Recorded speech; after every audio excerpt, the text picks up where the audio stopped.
विष्णु पुराण और मार्कंडेय पुराण के अनुसार देवी सरस्वती का प्राकट्य सृष्टि में ज्ञान, वाणी और चेतना के आगमन की कथा है। जब ब्रह्मा जी ने सृष्टि की रचना की, तब जीव जंतु, मनुष्य और प्रकृति तो अस्तित्व में आ गए, लेकिन पूरी सृष्टि मौन थी।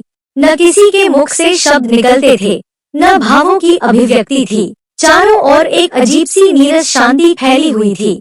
अपनी ही रचना को देखकर ब्रह्मा जी को अनुभव हुआ कि बिना वाणी और ज्ञान के यह सृष्टि अधूरी है। इस दुविधा से मुक्त होने के लिए ब्रह्मा जी ने अपने कमंडल से जल छिड़का। उसी पवित्र जल से एक दिव्य देवी प्रकट हुई।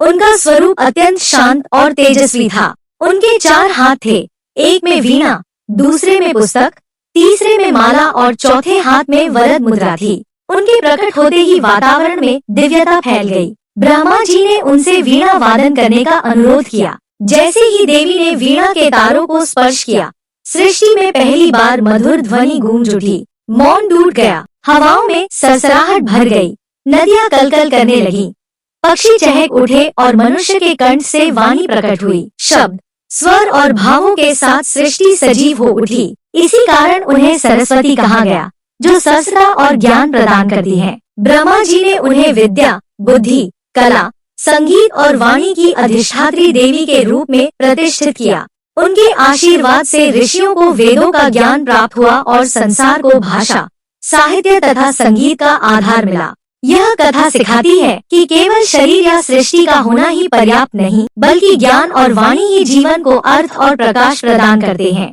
इसी स्मृति में बसंत पंचमी के दिन देवी सरस्वती की पूजा की जाती है और उनसे बुद्धि, विद्या और विवेक का वरदान मांगा जाता है। धर्म ग्रंथों से जुड़ी कहानियाँ सुनने के लिए चैनल को लाइक सब्सक्राइब जरूर करें।